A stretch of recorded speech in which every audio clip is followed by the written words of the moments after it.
Hello प्यारे बच्चों, कैसे हैं आप सभी। मैं उम्मीद करता हूं कि काफी आप लोग अच्छे होंगे और मन लगाकर पढ़ाई कर रहे हैं। 2026 की क्लास में आपका स्वागत है। और आज हम लोग सीखने वाले हैं फिजिक्स चैप्टर 1, जो इसमें एक डेरिवेशन पूछा जाता है।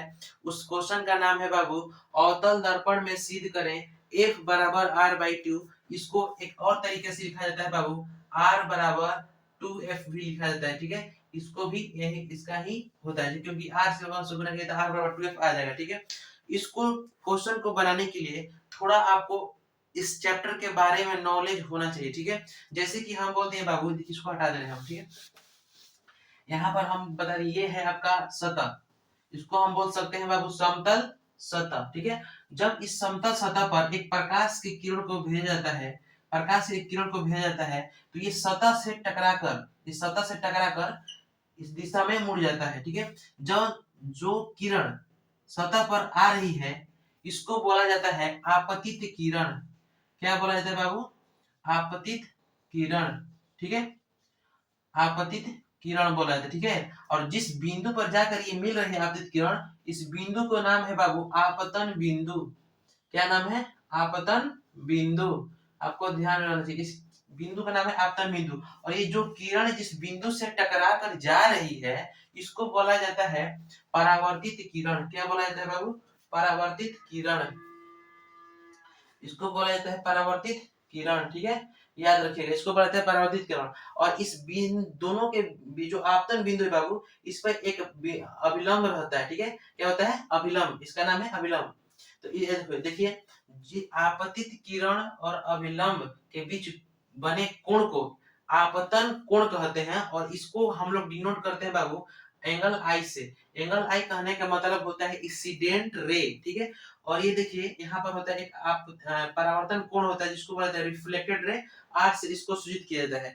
पराकाश के परावर्तन के नियम में क्या होता है, जो इंसिडेंट रे होता है, जो रिफ्लेक्टेड होता है, ये दोनों आपस में बराबर होते हैं। जितने डिग्री का कोण ये बनाते हैं, उतने डिग्री का कोण ये भी बनाते हैं। मान लीजिए कि 45 डिग्री का कोण बना है, तो आपका जो ये परावर्तन कोण होगा, ये भी आपका परावर्तन कोण भी 45 डिग्री का कोण बनेगा। यानी हम कह सकते हैं कि एंगल आई जो होता है बाबू, एंगल आर के बराबर होता है। इसको इस क्वेश्चन में आपका उपयोग करना याद रखिएगा। ठीक है, एंगल आई होता है जो एंगल आर के बराबर होता है। ठीक है, आइए थोड़ा सा हम आपके क्वेश्चन पर ले चलते हैं। थोड़ा सा देखिए, क्वेश्चन क्या है। मान लीजिए कि ये आपका अवतल दर्पण है, ये आपका अवतल दर्पण हुआ। ठीक है, इस दर्पण का भी थोड़ा आपका नॉलेज रहना चाहिए। देखिए, इस दर्पण में क्या होता है, एक ध्रुव होता है। ठीक है, ध्रुव, इस बिंदु जहां ये कट रहा है ना, ये इसको ध्रुव बोला जाता है, ध्रुव। ठीक है, इसको ध्रुव बोला जाता है, इंग्लिश में बोला जाता है इसको पोल, जिसको हम लोग पी से डिनोट करते हैं। ठीक है, पी से डिनोट करते हैं। और कुछ दूरी पर रहता है बाबू फोकस, जिसको हम एफ से डिनोट करते हैं। ठीक है, और इसके कुछ दूरी पर रहता है बाबू केंद्र, वक्रता केंद्र। जिस गोले से ये कट करवाना है, जिस गोले से कट करवाना है बाबू, इसी का सेंटर होता है। ठीक है, याद रखिए, इसी का क्या होता है, सेंटर होता है, सेंटर। तो इसको बोला था वो करता केंद्र बोला जाता है। अब थोड़ा सा आपको यहाँ पर नॉलेज होना चाहिए। ठीक, क्या चीज? जो आपका ये ध्रुव है बाबू, ध्रुव, ये ध्रुव यानी कि पी, पी कह सकते हैं। ध्रुव और फोकस एफ के बीच की जो दूरी होता है, यहाँ से जो यहाँ के बीच की दूरी है बाबू, इसको क्या बोला जाता है? तो यहाँ की दूरी को बोला जाता है बाबू फोकस दूरी। क्या बोला जाता है? फोकस दूरी बोला जाता है, जिसको किस से डिनोट किया जाता है? तो छोटा एफ से डिनोट किया जाता है इसको। ठीक है, छोटा एफ से। ठीक है, अच्छा, और बताइए कि ये है वक्रता केंद्र। वक्रता केंद्र और ध्रुव से, वक्रता केंद्र और ध्रुव से बीच की दूरी को क्या कहते हैं, पता है? तो वक्रता यानी कि केंद्र यानी कि सी और पी के बीच की दूरी को क्या कहते हैं? तो सी और यानी कि वक्रता केंद्र और ध्रुव के बीच की दूरी को वक्रता त्रिज्या कहते हैं। क्या कहते हैं? वक्रता त्रिज्या।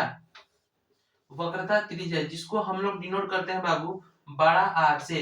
ये दोनों पॉइंट आपको ध्यान में रखना है। ठीक है, ये जो फोकस और ध्रुव के बीच की दूरी को हम लोग फोकस दूरी कहते हैं, जिसको डिनोट करते हैं हम छोटा एफ से। वक्रता केंद्र और ध्रुव के बीच की दूरी कहते हैं वक्रता त्रिज्या, जिसका डिनोट करते हैं बड़ा आर से। ठीक है, इतना आपको ध्यान में रहना चाहिए। ठीक है, चलिए अब आते हैं हम लोग क्वेश्चन पर अपने। है बाबू, क्वेश्चन कर रहा है कि अवतल दर्पण में सिद्ध करें ए बराबर r/2। तो सबसे पहले आपको क्या करना है, एक फिगर बना लेना है यहाँ पर। जैसे कि चलिए हम एक फिगर बनाते हैं, आपको भी कॉपी पर ऐसा ही फिगर बनाना होगा, ठीक है। चलिए देखिए, जब भी दर्पण में पेंट किया जाता है तो याद रखिएगा हमेशा दाईं ओर पेंट किया जाता है। किधर? दाईं ओर पेंट किया जाता है। और जब भी दर्पण में प्रकाश या किरण गुजारा जाता है तो बाएं साइड से गुजारा जाता है। कहां से? बाएं साइड से, ठीक है। पेंट कहां से किया जाता है? दाएं साइड, याद रखिएगा। तो दाएं साइड चलिए हम लोग पेंट करते हैं, ठीक है। ऐसे ही आपको पेंट करना है। और यहाँ से ऐसा ये एक बात ना होता है, ये जो किरण जा रही है, ये जो रेखा है, ये जो रेखा हम खींचे हैं, इसको बोला जाता है बाबू मुख्य अक्ष भी बोल सकते हैं आप। इसको मुख्य अक्ष, इसको मुख्य अक्ष भी बोल सकते हैं। और इसी का एक दूसरा नाम है बाबू प्रधान अक्ष। इसको प्रधान अक्ष भी बोला जाता है, ठीक है। ये दोनों आपको द्वारक दिख रहे होंगे, मुंह टाइप के, इसको बोला जाता है अवतल दर्पण का द्वारक। अवतल दर्पण का ये द्वार, इसी को बोला जाता है द्वारक, इसीलिए इसको बोला जाता है बाबू द्वारक, ठीक है, याद रखिएगा। ये जान गया ना, इसको बोला जाता है प्रधान अक्ष या इसको मुख्य अक्ष बोल सकते हैं, ठीक है। आइए सबसे पहले आपको यहाँ पर लिखना है ध्रुव यानी कि पी, डिनोट कर दीजिए। और कुछ दूरी पे यहाँ पर लिखिए फोकस। ऐसे ही आपको फिगर कॉपी में भी रहना चाहिए, ठीक है। और यहाँ पर लिख दिया आपका वक्रता केंद्र, ठीक है। इसको हम थोड़ा मिटा देते हैं, ठीक है। हो गया, इतना फिगर बन गया। इस दर्पण का नाम देना है आपको, मान लीजिए ये है आपका, ये दर्पण का नाम एम हो गया और नीचे हो गया एम डैश। ये जो आपका मुंह है इसका नाम एम, इसका नाम एम डैश हो गया, ठीक है। सबसे पहले क्या करना है आपको, प्रकाश यानी कि एक किरण लेना है। किरण, मान लीजिए किरण है और इसको मुख्य अक्ष के समांतर हम क्या कहते हैं, ये जो किरण जा रहा है इसका नाम है प्रधान अक्ष या मुख्य अक्ष कह सकते हैं आपको, ठीक है, मुख्य अक्ष। तो जब हम प्रकाश की किरण को मुख्य अक्ष के समांतर, जब प्रकाश किरण को मुख्य अक्ष के समांतर गुजारते हैं तो ये प्रकाश के परावर्तन क्या ये होता है, ये जो परावर्तक सतह होता है इससे टकराकर किस जाता है बाबू, ये फोकस से होकर गुजरता है। किससे गुजरता है? जो प्रकाश की किरण को मुख्य अक्ष के समांतर गुजारा जाता है तो ये परावर्तक सतह से टकराने के बाद फोकस से होकर गुजरता है, ठीक है। कहां से होकर गुजरता है बाबू? फोकस से होकर गुजरता है, ठीक है। तो ये कुछ आप दिमाग लगाइए, ये कैसा आपको दिख रहा है। हम आपको एक नियम बताए हैं, एक समतल दर्पण लिए हैं जो कि नीचे से पेंट किया हुआ था, ऊपर से एक किरण आता है जिसको हम बोलते हैं आपतित किरण, और टकरा के चलने जिसको बोलते हैं परावर्तित किरण। ये जो आपको किरण आ रहा है इसको बोलेंगे आपतित किरण, जो टकरा के जा रहा है इसको बोलेंगे परावर्तित किरण। इसमें अभिलंब भी था, तो इसमें अभिलंब नहीं है, लेकिन हाँ यहाँ से हम अभिलंब ले लेंगे केंद्र से, ठीक है। वक्रता केंद्र से हम ले लेंगे अभिलंब। क्या आपको क्लियर इतना फिगर पता चला?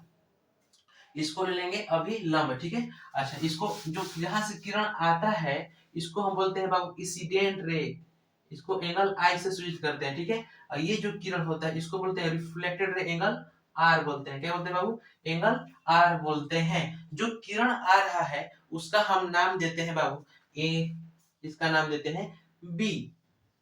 ए और बी हो गया, ठीक है, इतना बन गया। और देखिए यहाँ पर भी आपका एक बन जाएगा एंगल आई, एंगल आई यहाँ पर आपका बन जाएगा, ठीक है। आइए हम लोग सॉल्व कर, इतना ही आपको फिगर बस बनाना है कॉपी में। कॉपी में आपको इतना ही आपका फिगर बनना चाहिए, इतना ही अच्छा, ठीक है। आइए अब लिखना प्रारंभ करते हैं हम लोग। यहाँ पर सबसे पहले लिखना है आपको माना, माना लिख के और इस लाइन को छोड़ दीजिएगा, जो कॉपी में लाइन होगा माना लिख के इस लाइन को छोड़ दीजिएगा और उसके नीचे से लिखना स्टार्ट कीजिएगा। क्या लिखिएगा बाबू? एम और एम डैश, एम और एम डैश क्या है, कैसे दर्पण है, तो लिखिए एम एम डैश एक अवतल दर्पण है, अवतल दर्पण, अवतल दर्पण है, ठीक है। एम एम डैश क्या है बाबू? एम एम और एम डैश एक अवतल दर्पण है, ठीक है। जब जब किरण को, जब किरण को मुख्य अक्ष के समांतर, मुख्य अक्ष के समांतर, मुख्य अक्ष के समांतर लिखा है ना, जब प्रकाश की किरण को मुख्य अक्ष के समांतर, मुख्य अक्ष के समांतर, समांतर गुजारा, गुजारा जाता है तो परावर्तन के बाद, तो परावर्तन के बाद फोकस से होकर गुजरती है। ठीक है, कहां से होकर गुजरती है बाबू? फोकस से होकर गुजरती है। बस आपको इतना ही लिखना है, बस सिंपल है। लिखे क्या है? एम डैश एक अवतल दर्पण है।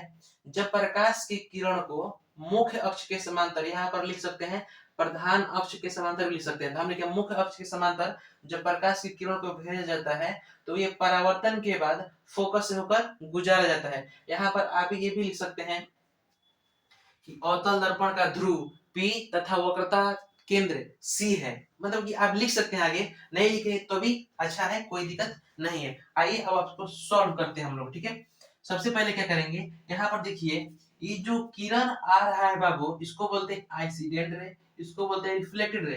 तो हम लोग पढ़े हैं तुरंत बाबू, जो किरण आता है इसको इंसिडेंट रे यानी आपतित किरण, जो जाता है इसको परावर्तित किरण। ये बीच में अभिलंब होता है, इसके होता है एंगल आई, एंगल आर होता है। और यहाँ क्या बताए हैं कि एंगल आई जो होता है एंगल आर के क्या होता है, बराबर होता है। तुरंत बताए हैं अभी। ठीक है, तो यही आपको नियम लगाना है। देखिए जो यहाँ एंगल आई है एंगल आर के क्या है, बराबर है। ठीक है, यहाँ पर लिखेंगे एंगल आई बराबर है एंगल आर के। किस नियम के आधार पर भाई बराबर है?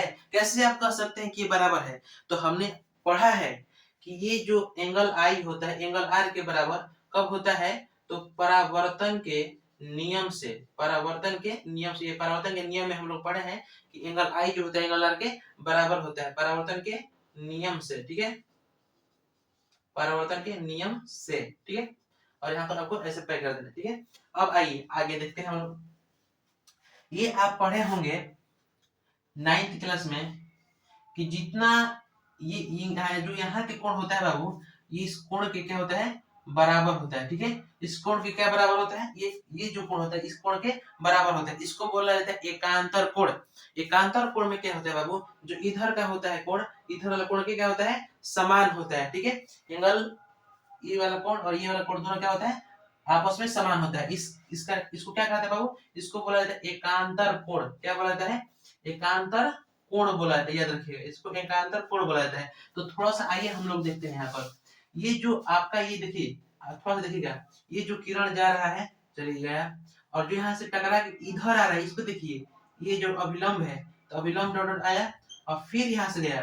तो जो यहाँ पर किरण आपका एंगल आई बना है, तो यहाँ पर भी क्या बना है, एंगल आई बना है। यानी हम कह सकते हैं यहाँ पर बाबू कि जो आपका एंगल आई है, एंगल आई और एंगल आई ये भी किस नियम के आधार पर कह सकते हैं ये बराबर है?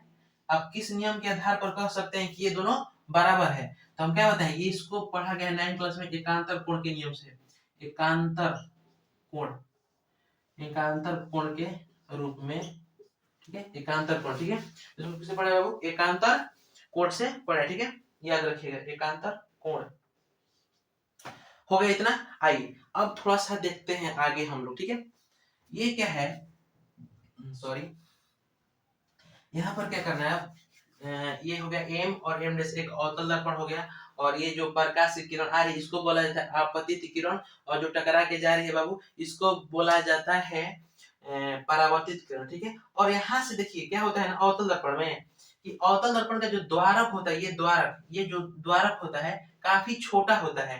तो अवतल दर्पण के द्वारक को छोटा होने से क्या होता है कि जो यहाँ के बिंदु P होता है, जो P होता है, सॉरी जो बिंदु P और बिंदु B होता है, B जो होता है P के काफी निकट होता है। क्या होता है कि मान लीजिए कि कोई बिंदु यहाँ पर है, ये मान लीजिए P है, P बिंदु है, और यहाँ पर मान लीजिए बिंदु B है। तो इसको क्यों कह सकते हैं कि B जो है P के काफी नजदीक है? तो आइए इसलिए हम कह सकते हैं कि कुछ समय पर ये B के स्थान पर था, तो कुछ समय बाद ये घटेगा घटेगा घटेगा घटेगा घटेगा, घटत घटत घटत P के स्थान पर एकदम सेम आके मिल जाएगा। कुछ समय यहाँ पर आएगा, कुछ समय बाद यहाँ पर आएगा, कुछ समय बाद यहाँ पर आएगा, और कुछ समय बाद ये आएगा इस लाइन में मिल जाएगा। क्योंकि इस दर्पण का, अवतल दर्पण का जो द्वारक होता है वो काफी छोटा होता है, इसलिए हम कह सकते हैं कि B जो होता है P के काफी नजदीक होता है। तो आपको घबराना नहीं है, इसको लिखना नहीं पड़ेगा। आइए, क्योंकि जो बी होता है पी के काफी निकट होता है। और आइए थोड़ा सा एक और बात जान जाए कि ये जो अवतल दर्पण है आपका, इसमें ये जो कोण है, ये जो जा रहा है ये, और यहाँ से ये जो जा रहा है, ये दोनों आपस में क्या है, और यहाँ से डॉट डॉट मिल रहा है, तो ये एक समद्विबाहु त्रिभुज है। क्या है बाबू? एक समद्विबाहु त्रिभुज है। आपको ध्यान में रखना चाहिए। तो यहाँ पर आइए हम लिखेंगे, यहाँ पर लिखेंगे बाबू पुनः, यहाँ पर लिखेंगे पुनः, पुनः क्या चीज बाबू? B B B F C या B C F, B C F, B C F एक समद्विबाहु त्रिभुज है। समद्विबाहु, समद्विबाहु त्रिभुज है।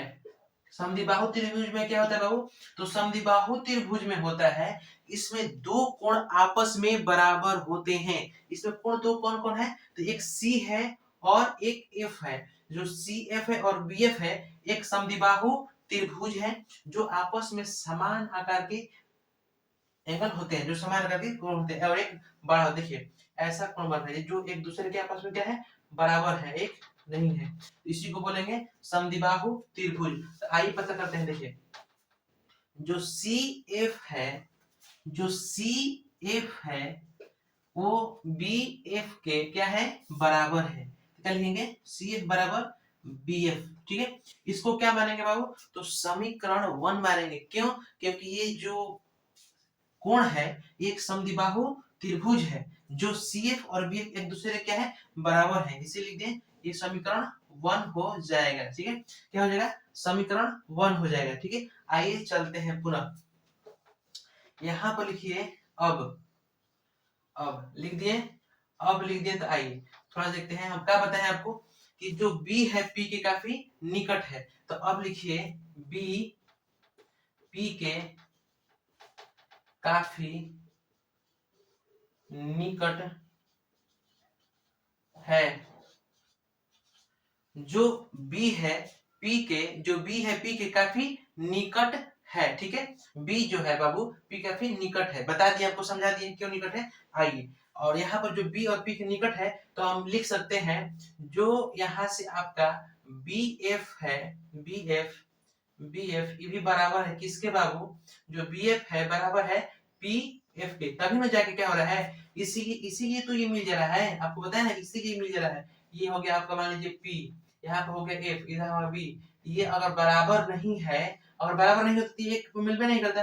बराबर इसीलिए तो एक पर जाके मिल जा रहा है। ये यहाँ पर है, यहाँ पर है, उसके बाद यहाँ पर मिल जाएगी। तो इसलिए तो हम लिख रहे हैं यहाँ पर कि जो BF है, PF के आपका क्या है? बराबर है, PF के बराबर है। तो इसको हम लिख सकते हैं समीकरण 2 लिखना है। आपको क्या लिखना है? समीकरण 2 लिखना है। ठीक है, BF है जो PF के बराबर है। अब लिखिए समीकरण 1 और 2 से। ठीक है, समीकरण 1 और 2 से, समीकरण 1 और 2 से हो गया। तो समीकरण 1 और जब 2 में देखिएगा तो ये आपका जो BF है और ये BF है, दोनों सेम सेम आ गया। समीकरण 1 में ये BF और ये BF अगर हम रखेंगे तो एक दूसरे में कटम पीटा हो जाएगा, यानी इन दोनों का कहानी खत्म। ये जो BF और BF है, इन दोनों कहानी खत्म हो जाएगा। तो बचेगा यहाँ पर एक CF बचेगा। समीकरण दोनों 1 2 और 1 और 2 को हल करेंगे तो सिर्फ बचेगा इधर से CF, और इधर से क्या बचेगा बाबू? इधर से BF तो खत्म हो गया, इधर से बचेगा PF। क्या लिखेंगे? PF। ठीक है, PF लिखेंगे। आइए आगे देखते हैं अब हम।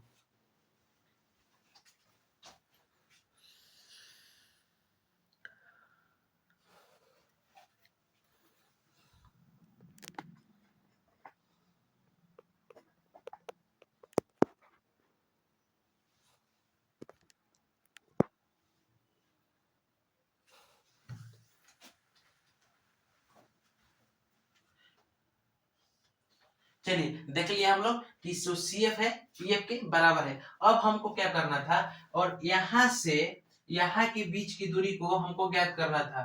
C से P के बीच में जो दूरी है इसको ज्ञात करना था। तो ये बताइए, मान लीजिए हम A के पास रखते हैं और यहाँ पर कोई व्यक्ति है जो यहाँ पर C के पास रहता है, मान लीजिए C के पास रहता है। तो तो हम बोले कि बताइए ए से सी के बीच की दूरी कितनी है, बीच में मान लीजिए रहता है बी, तो पहले आपको पूरी दूरी बताने के लिए पहले क्या कीजिएगा, ए से बी जाना पड़ेगा, ए से बी जाना पड़ेगा, तब ना बी से सी जाएंगे। तो क्या करेंगे, जो ए सी का हमको दूरी बताना है, ए से सी के बीच की दूरी जब हमको बताना है तो ए बी और बी सी को जोड़ देंगे, ए बी और बी सी को जोड़ देंगे, तो हमको क्या पता चल जाएगा कि इसकी दूरी पता चल जाएगा, ये कितना डिस्टेंस है, इसे कितना दूरी पर है ये, ठीक है। तो यहीं पर काम करना है हमको, सी से पी के बीच की दूरी ज्ञात करना है पूरा टोटल। लिखिए यहाँ पर हमको क्या करना है कि सी से, अब लिखिए यहाँ पर जब लिखिए जब क्या चीज, जब सी से, सॉरी यहाँ पर लिखते हैं, आइए यहाँ पर लिखते हैं, थोड़ा ध्यान से दीजिएगा, यहाँ पर लिख रहे हैं, ठीक है। जो सीपी है, सीपी कह सकते हैं, यानी कि सी से पी के बीच की दूरी ज्ञात करना है हमको, तो पहले सी से एफ के पास जाएंगे, तो सी एफ प्लस और सी एफ प्लस हो गया इतना, और फिर इतना जोड़ेंगे तो F P plus F P हो गया। अच्छा ये बताइए, हम क्या बताए यहाँ पर, सी एफ और पी एफ एक दूसरे के क्या है, बराबर हैं। आप चाहे तो सी एफ सॉरी आप चाहे तो सी एफ के स्थान पर पी एफ को रख सकते हैं, आप चाहे तो पी एफ के स्थान पर सी एफ को रख सकते हैं, ठीक है। तो आइए, हम सी एफ का मतलब क्या है बाबू, तो सी एफ, तो सी और एफ के बीच की दूरी को क्या कहते हैं, सी एफ के बीच की दूरी को क्या कहते हैं, ये सी और एफ के बीच की दूरी तो आपको बताया नहीं है और होता भी नहीं है, ठीक है। ये होता है क्या, पी और एफ, तो पी और एफ के बीच की दूरी को कहते हैं फोकस दूरी, जिसको डिनोट करते हैं आर से, ठीक है, बड़ा आर से। अच्छा सीपी का मतलब क्या है बाबू, तो सीपी यानी वक्रता केंद्र और ध्रुव, तो वक्रता केंद्र और ध्रुव के बीच की दूरी होता है, जो डिस्टेंस होता है उसको बोला जाता है वक्रता त्रिज्या, और सॉरी इसको बोलते हैं पी और एफ के बीच की दूरी फोकस दूरी, जिसको डिनोट किया जाता है छोटा एफ से, ठीक है। आइए तो सीपी एंड टोटल दूरी निकालना था, सीपी बराबर CF plus P F P, चाहे एफ पी के चाहे पी एफ कहिए, कोई दिक्कत नहीं है। तो यहाँ पर लिखेंगे सीपी, तो सीपी बराबर क्या हो जाएगा बाबू, सीएफ का कुछ दूरी होता नहीं है, जानते भी नहीं हम लोग, तो सीपी के स्थान पर, सीपी के स्थान पर पीएफ को लिख सकते हैं ना, क्यों लिख सकते हैं, क्योंकि बताए हैं कि जो सीएफ है वो पीएफ के बराबर है, इसको लिखिए इसके स्थान पर, इसको लिखिए इसके स्थान पर, कोई दिक्कत नहीं है। तो हम सीएफ के स्थान पर एफ पी है पीएफ लिख सकते हैं, ठीक है। तो एफ पी और एफ पी को एफ पी हो गया बाबू, तो सीपी बराबर 2fp, कितना हो गया 2fp, सॉरी 2f2fp, कितना हो गया 2fp हो गया। सीपी को किससे लिखते हैं बाबू, तो सीपी को लिखते हैं, सीपी को डिनोट करते हैं वक्रता केंद्र यानी वक्रता त्रिज्या यानी आर से, बड़ा आर से, तो सीपी को लिख दिए आर, ठीक है, आर हो गया। अच्छा एफपी यानी एफपी मैंने कहे तो, एफपी मैंने कहे तो फोकस दूरी, जिसको डिनोट करते हैं छोटा एफ से, तो 2 आर बराबर 2f हो गया, 2f हो गया। फिर इसी को हम लिख सकते हैं f बराबर r बाई 2, अब कितना सोचेंगे ये कैसे आ गया, तो f बराबर r बाई 2, ये देखिए गुना में है और इसमें आ जाएगा भागा में, तो f बराबर r बाई 2, ये क्या हो गया आपका प्रूव्ड हो गया, प्रूव्ड हो गया। अच्छे से कॉपी पर बना लीजिएगा, ये जो क्वेश्चन है बाबू एग्जाम में 6 नंबर का पूछता है, बहुत ही मोस्ट वीवीआई है, और ऐसा ही और एक उत्तल दर्पण बता देंगे और एक दर्पण सूत्र है उसको भी बता देंगे, ठीक है। अगर वीडियो आपको अच्छा लगा, पसंद आया हो तो ज्यादा से ज्यादा शेयर कीजिएगा और लाइक कमेंट करना नहीं भूलिएगा और सब्सक्राइब करना जरूर नहीं भूलिएगा, क्योंकि आपके पास नोटिफिकेशन जल्द से जल्द जब भी वीडियो डालें अपलोड करें तो आपके पास पहुंच जाए, ठीक है। थैंक यू, धन्यवाद।